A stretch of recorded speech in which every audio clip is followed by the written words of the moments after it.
할렐루야. 여러분 주님 부활을 진심으로 축하합니다. 한 번 더 인사합시다. 주님 부활 축하합니다. 축복합니다. 축복합니다. 네. 6월절 절기를 지키기 위해서 예수님과 함께 예루살렘에 온 제자들은 예수님 체포당하시고 재판받고 십자가에 처형당하는 현장을 목격했습니다. 그들이 받았을 충격이 얼마나 컸을 것이며 얼마나 낭패스럽고 얼마나 혼란스러웠겠습니까? 주림통이로 보려고 했던 하나님 나라의 꿈과 희망들이 산산조각 나버렸습니다. 몇 년 동안 예수님을 따라다녔던 수고도 물거품이 되는 것 같았습니다. 더군다나 12제자 중에 한 사람인 가룟 유다는 스승을 배신했고 베드로는 예수의 제자라고 하는 그 사실을 부정하기에 바빴습니다.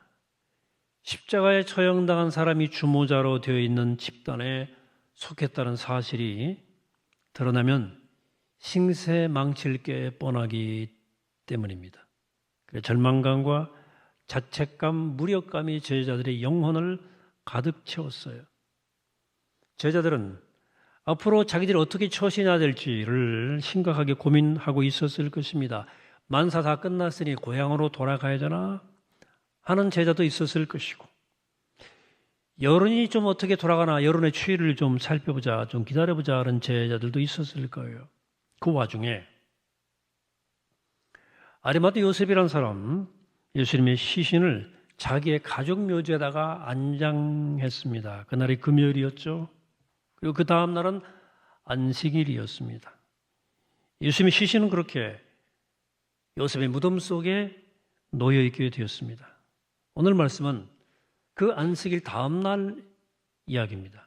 요즘 날짜 계산으로 주일, 일요일, 주일이죠. 요한복음 20장 1절에 따르면 어둠이 겉트기 전 새벽녘에 막달라 주신 마리아가 예수가 묻힌 가족 묘지에 왔다는 거예요. 당시에 가족 묘지는 동굴로 되어 있었습니다. 동굴 입구는 돌로 막혀져 있었어요. 막달라 마리아 그 무덤에 왜 왔는지 요한복음은 설명하지 않고 있지만 마가복음과 누가복음에 따르면 그녀가 예수님의 시신에 향유를 바르기 위해서 왔다고 기록합니다. 예수님의 시신을 요셉의 무덤에 안장할 때에 안식일이 다가왔기 때문에 적절한 장례를 충분히 치르지 못했습니다. 그래서 여자들이 이제 좀 더 합법적으로 그 일을 처리하기 위해서 무덤으로 간 거죠. 공관복음서에는 여러 명의 여자들이 함께 갔다고 이야기하고요. 여기도 약간의 차이가 있어요. 마태복음은 막달라 마리아와 다른 마리아가 갔다 이렇게 돼 있고, 마가복음은 막달라 마리아와 야고보의 어머니 마리아와 살로메라는 여자가 갔다 이렇게 되어 있고요. 누가복음은 이름을 밝히지 않고 여러 여인들이 갔다 이렇게 되어 있고요. 그러니까 막달라 마리아는 누가복음을 제외한 모든 복음서에 등장합니다. 밀어보건대 무덤으로 처음 찾아간 이들에 대한 이야기에서 막달라 마리아가 분명히 중심 인물이었음을 우리는 확인하게 됩니다. 요한복음 다시 들여다보는데요. 마리아가 무덤에 와서 묘지 동굴 입구를 막았던 돌이 치워져 있는 거죠. 이게 마리아에게는 참으로 상상밖의 일입니다. 보통 장례를 치르는 시간이 아니라면 동굴 입구는 늘 닫혀 있어야 마땅합니다. 그래 마리아는 예수님의 시신을 누가 치운 것이 아닌가? 이렇게 생각을 했어요. 소위 예수 시신 도난설은 마태복음에 자세하게 기록되어 있습니다. 도난설, 마태 27장의 설명에 따르면 예수님의 시신이 아리마대 요셉의 가족 묘지에 안장된 다음에 예수님의 십자가 처형에 직간접적으로 연루된 대제사장들과 바리새인들이 빌라도에게 찾아와서 예수의 제자들이 시신을 다른 데로 옮겨놓고 부활했다는 소문을 퍼뜨릴 가능성이 있으니까, 그럼 세상이 더 혼란스러워질지 모르니까 무덤을 사흘 동안 단날에 좀 지켜달라 이렇게 요구합니다. 빌라도는 이런 일에 관계하는 게 귀찮아서 싫어서 당신들도 경비병이 있으니까 알아서 좀 해라 하는 말로 그 요구를 피하죠. 그리고 이어서 마태복음 28장에 따르면 예수님의 부활 후에 대제사장들은 경비병들을 매수해서 제자들이 시체를 도둑질해 갔다 하는 소문을 퍼뜨리도록 하는 얘기가 나오죠. 소위 예수님의 시신에 대한 그 도난설이죠. 어쨌든 막달라 마리아는 이 난감한 상황을 혼자 판단하거나 해결할 수 없어서 급히 베드로에게 달려갔습니다. 거기 아마 다른 제자 한 사람이 더 있었던 것 같죠? 요한복음을 기록한 요한으로 알려져 있습니다. 마리아는 그들에게 사람들이 주님을 무덤에서 가져다가 어디에 두었는지 알 수 없다. 도무지 이게 뭔 일이냐 이렇게 가서 보고를 했어요. 베드로 요한도 황당했겠지요. 뭔 일이냐. 아니 예수님의 고난과 죽음도 막아내지 못한 마당에 시신마저 분실당했다면 정말 보통 창피스럽고 난감한 일이 아닙니다. 그들은 경주하듯이 무덤으로 뛰어갔어요. 요한이 걸음이 빨랐는가 봐. 먼저 도착해서 동그라미 이삭의 모습을 보긴 했지만 신중한 사람인지라 먼저 들어가지 않고 베드로가 오기를 기다렸어요. 곧 당도한 베드로는 그 성질대로 바로 동굴묘지 안으로 직진해 들어갔습니다.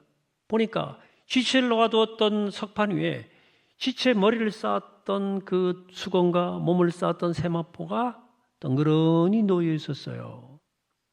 요한은 베드로를 뒤따라 무덤 안으로 들어가서 무덤이 빈 것을 자세히 확인하고 예수의 부활을 믿었다고 기록합니다. 그리고 이 두 제자는 일단 자기들 집으로 돌아갔어요. 근데 이 마리아만은 못 돌아가요. 무덤에 혼자 홀로 앉아서 남은 마리아가 답답한 마음으로 울고 있었습니다. 예수님의 시신에 향이라도 바르고 싶어서 왔는데 그럴 기회가 사라져버린 거예요. 뭔 일이냐. 베드로의 도움도 받지 못했어요. 아무런 도움도 못 받았죠. 가버렸어. 울면서 무덤 안을 다시 들여다보았어요. 이상한 현상을 목격하게 됩니다. 흰옷 입은 두 천사가 시신을 올려놓은 석상 위쪽과 아래쪽에 각각 앉아 있었어요. 보통 이런 모습 보면 놀랄 만한 법도 한데 마리아는 예수님의 시신을 찾지 못해서 당황스러웠던 탓인지 별다른 반응을 보이지 않습니다. 천사들은 그래서 여자애 왜 우는가 묻습니다. 마리아는 요한에게 베드로에게 했던 똑같은 대답을 하죠. 사람들이 예수님의 시신을 어디다가 옮기는지 알 수가 없어서 내가 정말 죽겠다고 답답하다고 말합니다. 바로 그 순간 마리아는 인기척을 느끼는지 뒤를 쓱 돌아다봤어요. 예수님이 계셨습니다. 마리아는 처음에는 그분이 예수님인지를 몰라봅니다. 예수님 마리아에게 천사들과 비슷한 말을 건넸어요. 여자야 왜 우니? 왜 우느냐? 누구를 찾느냐? 이렇게 물으셨어요. 지금 이야기는 묘지에서 진행되는 거예요. 공동묘지 얘기입니다. 굉장히 섬뜩한 이야기예요. 보통 따라 마리아는 무서워서 도망쳤을 거예요. 공관복음의 설명에 따르면 이 장면을 목격한 사람들이 무서워했다 그래요. 지금 막달라 마리아 역시 속으로는 무서워하고 있을지 모릅니다. 이 막달라 마리아가 누군지 요한복음은 설명하지 않고 있지만 마가와 누가에 따르면 이 여인을 7 귀신 들렸던 마리아라고 이야기합니다. 7 귀신이 여러 모양과 형태로 7개 형태로 이 여자의 삶을 파괴하는, 귀신은 삶을 파괴하는 악한 힘들이에요. 근데 막달라 마리아는 예수님을 통해서 평생 자신을 괴롭히던 악한 힘으로부터 벗어난 경험이 있었기 때문에 예수님을 잃었다는 사실이 누구보다도 충격이었습니다. 여러분, 극에 달한 상실감은 사람으로 하여금 보통 때 겪게 되는 두려움을 떨쳐내게 할 수 있어요. 너무 한계 상황을 뛰어넘는 그런 경험을 하는 거예요. 이럴 때 영적으로 어떤 깊은 경험을 할 수 있죠. 지금 막달라 마리아가 그런 상황에 처해 있습니다. 마리아는 예수님을 동산치기, 즉 공동묘지 관리인쯤으로 착각했어요. 그래서 말합니다. 당신이 혹시 시신을 옮겼으면 어디에 두었는지 알려달라. 내가 그분의 장례는 꼭 좀 잘 치러주고 싶다. 정말 내 소원이다. 예수님은 마리아의 마음이 어떠할지에 대해서 사실을 깊이 알으셨어요. 그리고 마리아의 이름을 부르십니다. 마리아야, 마리아야. 그 이름을 듣는 순간 마리아의 눈이 번쩍 뜨여서 자기를 부르신 이가 예수님이라는 사실을 알게 됩니다. 그래, 라보니요, 선생님, 주님, 이렇게 대답했어요. 그리고 예수님을 붙들려고 했어요. 손이었을까, 옷자락이었을까, 뭔가 예수님 몸에 손을 대려고 막 오죽 반가웠겠어요. 십자가에 처형당한 그분이 눈앞에 있으니까 너무너무. 예수님께서 이렇게 17절 말씀하십니다. 예수께서 이르시되 나를 붙들지 마라. Don't touch. 내가 아직 아버지께로 올라가지 아니하노라. 너는 네 형제들에게 가서 이르되 내가 내 아버지 곧 너희 아버지 내 하나님 곧 너희 하나님께로 올라간다라. 이렇게 말씀하십니다. 이 말을 듣고 막달라 마리아가 다시 제자들에게 가죠. 앞에서 동굴문이 열려 있는 걸 보고 놀라서 베드로와 요한을 찾아갈 때와는 사뭇 분위기가 다른 거예요. 그녀는 제자들에게 가서 두 가지 사실을 말합니다. 하나는 자신이 예수님을 보았다 하는 것이고, 다른 하나는 예수님께서 하나님께 올라간다 하는 말씀을 전합니다. 내가 주님을 보았습니다 하는 이 마리아의 이 말을 제자들은 듣고 그럼 그렇지라고 고지 들었을까요? 말도 안 되는 소리 하지 말아라 코웃음 쳤을까요? 제자들에 따라서 반응이 좀 달랐을 거예요. 베드로 요한은 빈 무덤 들어갔을 때 그 사실을 주님이 안기셨기 때문에 이 여인의 증언에 대해서 믿을 수도 있었을 거예요. 그럼 나머지 제자들은 믿기가 어려웠을 겁니다. 특히 도마 같은 제자는 자기가 직접 확인할 수 없는 한 예수 부활을 믿을 수 없다고 주장한 사람이에요. 예수님의 제자들 중에서도 다른 사람의 말을 듣고서 믿지 못할 정도로 이상한 사건이니까 그들도 말할 것도 없죠. 믿기 어려운 일이죠. 현대인들도 대체로 믿지 못합니다. 기독교인들 중에서도 말로만 그런가 보다 할 뿐이지 실제로 믿지 못하는 사람들이 적지 않습니다. 자, 부활을 믿지 못하는 이유는 생각이 짧다거나 신앙이 깊지 못해서가 아니라 부활사건 자체가 경험하지 않으면 이해할 수 없는 신비한 현상이기 때문입니다. 여러분 어떠세요? 여러분 막달라 마리아처럼 부활하신 주님을 보셨습니까? 부활한 주님 보셨나? 이렇게 물으면 좀 난감한 질문이죠. 기독교인이라고 자신 있게 네 보았습니다라고 대답하기 어렵고, 소위 기독교인이라고 자처하면서 자신 있게 자처하면서도 나는 전혀 못 봤네요 라고 대답하기도 조금 쉽지 않아요. 오히려 그 묻는 사람에게 그럼 당신은 그 부활의 주님을 보았습니까? 라고 반문하고 싶으시겠죠. 그래서 이 대답을 하기 전에 우리 예수 부활 사건에 대해서 몇 가지 먼저 정리할 것이 있어요. 우리는 지금 아무도 마리아를 비롯한 제자들, 그리고 같은 시대를 살았던 초기 기독교인들과 똑같은 방식으로 부활을 경험할 수는 없습니다. 왜냐하면 우리는 예수님의 승천 이후를 살고 있기 때문입니다. 내가 주를 보았습니다 라는 이 마리아의 이 증언은 예수님의 승천 이전에나 가능한 일이었어요. 또 마리아와 이런 경험을 똑같이 공유한 이들의 목록이 고린도전서 15장에 나오는데 게바, 그리고 12 제자, 500의 형제, 그리고 야고보, 모든 사도, 바울이 그들입니다. 이들이 부활의 처음이자 마지막 목격자들이요 증인들이에요. 오늘 우리는 부활의 주님을 직접 만나지 못하고 목격자들의 증언을 들을 뿐입니다. 그 증언을 통해서 예수의 부활을 간접적으로 듣고 믿음으로 고백하는 사람들이 우리들이에요. 비유를 들어 설명할까요? 제가 나이가 좀 더 들면 목회 현장에서 저도 은퇴할 때가 올 거고요. 좀 더 세월이 흐르면 저도 하나님께로 갈 겁니다. 저도 죽을 거예요. 저 비슷한 연배 시기에 돌아가실 분도 계실 것이고 먼저 가실 분도 계실 것이고, 저보다 젊은 분들은 저보다 나중에 따라서 오시겠지. 이렇게 세월이 한참 흐른 뒤에는 우리 교회에 들어온 후대 교인들은 저를 직접 경험할 수가 없을 겁니다. 그냥 교회 역사책이나 홈페이지에 있는 저에 대한 이야기나 또 지금 젊은 우리 3층에도 청년들이 있네.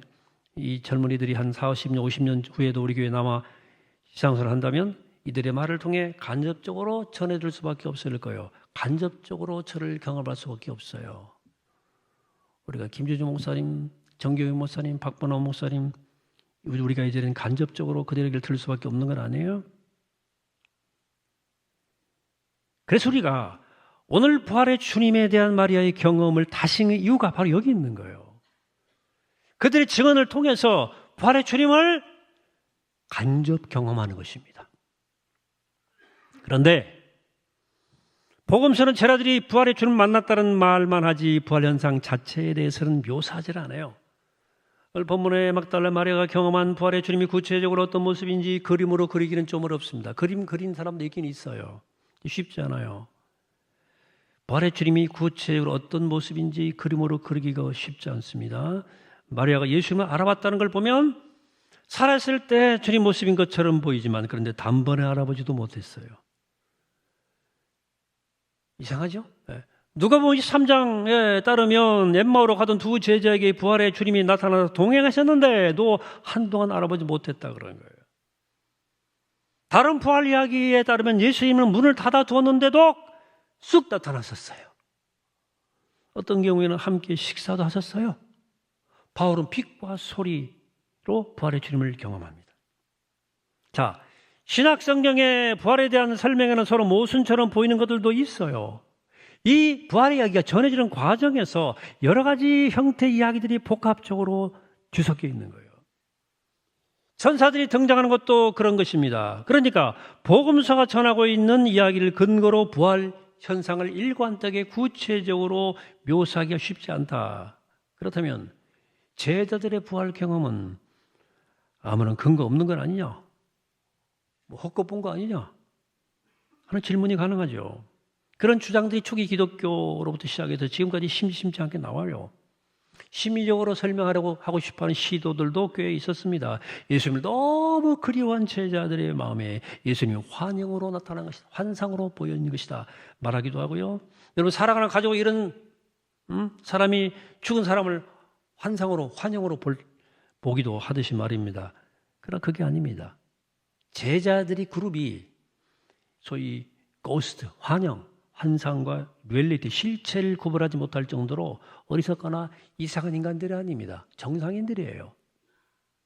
이들은 교활하지 않습니다. 그들은 다른 사람들이 그럴듯하게 들리게 하기 위해서 부활 경험을 각본에 따라서 세련되고 드라마틱하게 재구성하지 않았습니다. 죽은 사람이 심장이 갑자기 땅땅땅땅 뛰기 시작하다가 또 숨도 쉬다가 눈을 껌뻑뻑 하다가 벌떡 일어났다. 이런 식으로 묘사하지 않았다니까요. 앞뒤가 맞지 않는다는 말을 듣는 한이 있어도 그들은 자신들의 경험을 곧대로 말한 거예요. 그들은 하나님의 신비로운 역사 앞에서 그냥 순종한 거예요. 순종의 기록이에요. 합리적인 세상의 논리와 실증에 근거하지 않으면 자기 손으로 만지고 눈으로 보지 않으면 아무것도 믿을 수 없다. 예수 부활도 믿을 수 없다 생각하는 분들에게 저는 더 이상 드릴 말씀은 없어요. 기독교 신앙은 예수 부활에 대한 성경의 증언과 제자들의 경험을 진리로 받아들일 때만 성립되는 사건이에요. 그래서 저는 오늘 기독교 신앙을 진정성 있게 대하지만 부활만큼은 받아들이기 힘들다고 하는 분들에게만 이렇게 말씀을 드리고 싶습니다. 질문이에요. 여러분 인생 한 번 사는 인생? 여러분들 생을 예수님의 부활과 예수 십자가 부활에 여러분들 운명을 맡기시겠습니까? 아니면 세상의 여러 가지 논리에 여러분들의 운명을 맡기시겠습니까? 어디 맡길래요? 저는 당연히 예수 그리스도의 십자가와 부활에 내 생명과 운명을 맡기겠습니다. 왜냐하면 내가 지금껏 듣고 배우고 경험한 예수 그리스도의 말씀과 그분의 가르침과 우리 선배들의 믿음과 그들이 보이신 삶과 예수의 희생과 헌신이 이 세상 모든 사람들이 말하고 인류 역사가 쌓은 모든 정보와 가르침의 총합보다 더 큰 의미가 있기 때문에 그렇습니다. 예수를 만남으로 내 삶이 얼마나 소중한지를 깨달았고 예수를 만남으로 내 인생에서 가장 가치 있는 것이 무엇인지를 선명히 깨달았고, 예수를 만남으로 내가 무엇을 위해 살아야 되는지, 내가 무엇을 위해 죽어야 하는지 분명히 깨달았기 때문입니다. 해서 예수님과의 인격적 만남에서 구원을 경험하고 예수님이 주신 진리와 생명으로 인해서 인생이 새로워진 사람들은, 예수를 통해서 영원한 생명을 꿈꾸게 된 사람들은 누구나 이런 믿음과 희망 안에서 마리아처럼 똑같은 심정으로 고백할 수 있습니다. 나는 부활의 주님을 보았습니다. 나는 부활의 주님을 만났습니다. 라고 고백할 수 있는 겁니다. 바라기는 우리 모두 마리아처럼 우리 각자의 삶의 자리에서 나는 부활의 주님을 보았습니다. 라고 고백하면서 부활의 주님과 함께 동행하는 복된 우리 모두가 되기를 이 시간 주의 이름으로 간절히 축원합니다. 기도하겠습니다. 걸어가시고 자비로우신 하나님, 오늘 부활의 복된 날, 저희 전인된 마리아처럼 내가 부활의 주님을 보았습니다. 그녀의 고백을 듣고 그 고백이 가슴에 와닿아서 그 영혼의 울림이 있어서 우리도 내 삶을 살아가면서 내가 부활의 주님을 보았습니다. 고백하는 믿음의 길을 걷게 하여 주시옵소서. 내 인생의 삶을, 내 인생 전체를 그리스도 십자가 부활에 맡기는 삶을 살겠다고 다짐하는 그 역사를 고백하는 우리가 되게 하시고, 그 믿음으로, 그 부활의 믿음으로 세상을 이기고 남는 복된 주의 자녀로 삼으시고 축복하옵소서. 감사드리옵고 예수 그리스도 이름으로 기도합니다. 아멘.